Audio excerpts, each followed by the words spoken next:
Hey everybody, Peter Zeihan here, coming to you from Colorado. Yes, this is later in the day that we got a foot of snow. Uh, it's crazy. Anyway, I wanted to close out this series on Russian intelligence with why the Russians seem to be significantly weaker than we would have expected them to be. Because after all, this was one of the countries that arguably had the best human intelligence collection system in the world. I think it's worth first exploring why I say that.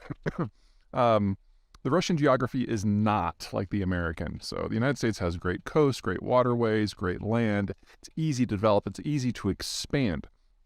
And so when we want to do human intelligence, you have to take somebody out of that environment and then put them in another one.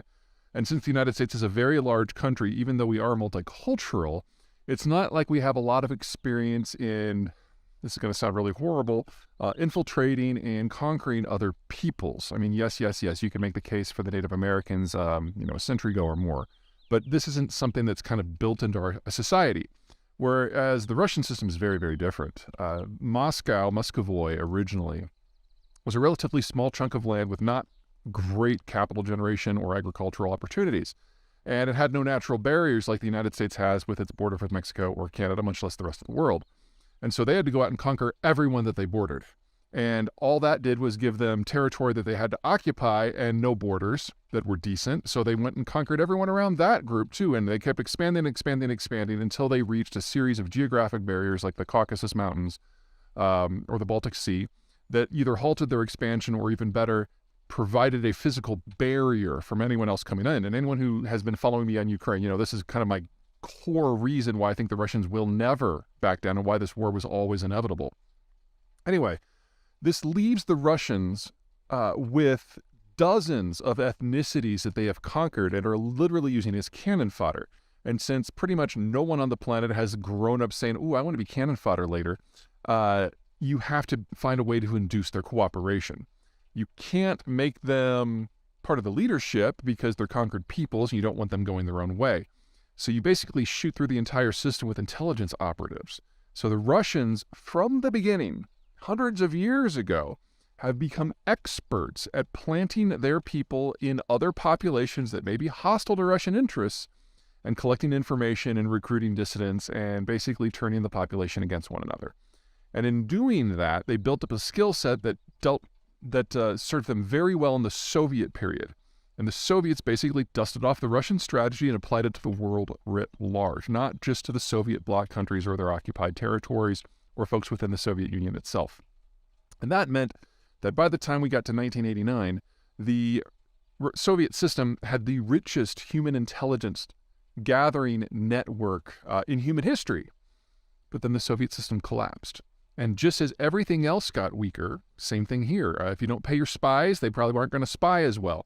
There was also a problem with leadership, especially after the year 2000. There was also a big problem with the numbers that they had. So a lot of intelligence operatives after the Cold War ended went into business for themselves and got into drug running and worked for cartels and worked for people smuggling or worked with the Taliban. They basically forswear king country or Tsarin country and went into business and used their skill set for criminal enterprises. And that continues to be a problem today.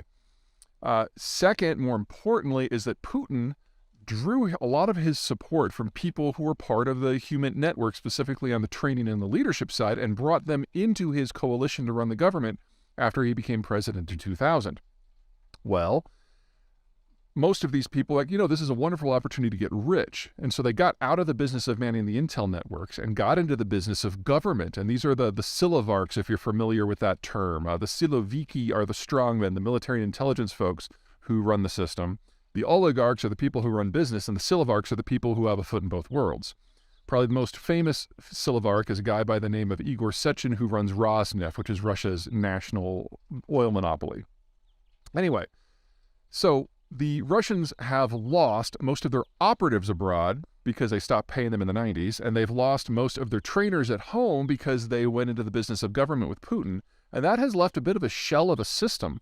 Now, they're still good because that system to train these people still exists to a degree, but it had to become a lot more focused. And they became very sensitive. The Russians became very sensitive to losing their operatives, so they try to use them in places where they could have cover that was as dense as possible. And as a rule, no matter what country you're in, the most reliable cover for an operative is to say they're a diplomat, because that gives you an excuse to be in the country with a limited visa overwatch. They have diplomatic immunity, so if they get caught doing something and get sent home, you just send them into another country. Well, that had worked for the Russians for a while until the Ukraine war started and the Europeans decided to belly up to the bar and actually start looking after some of their own security interests. And so far in the war, well over 400, probably close to 500 now, intelligent operatives who were registered as diplomats have been ejected, and the Europeans, rather than just sending them home and calling it a day, have shared the identities of each and every one of them with every other country in the world. So the Russians can never deploy those operatives ever again in any sort of clandestine role with official government cover. And that means that the Russians have to reinvent a lot of their intelligence apparatus. Give you an idea of the scale of that, the United States had to recreate its intelligence apparatus after 9/11 because we had the information, but we couldn't process it fast enough. 20 years on, we're still figuring out how to do that. This is not something that's going to be shaked out by the time that this war is over. This is something that is going to be dogging the Russians for at least a decade. And that leaves me with one final point. There is another class of assets, deep cover assets, sometimes called illegal, sometimes called plants, where the people are assigned to go to another country, establish a false identity, and live that false identity until such time as they're called into action. This is really the stuff of spy novels, but it does exist, and the Russians historically have been pretty good at it. What we have seen in the last year is at least a dozen instances of these plants, these illegals, these deep cover agents being unmasked. Because as the Russians have realized they can't train at the same rate that they used to, and they lost their entire diplomatic corps access to intelligence, they're having to rely on their deep plants to do basic intelligence gathering. And that is not a skill that these people are well suited to. For one, these are years, if not decades of investment in time, and they're being asked to do basic intelligence gathering and human collection.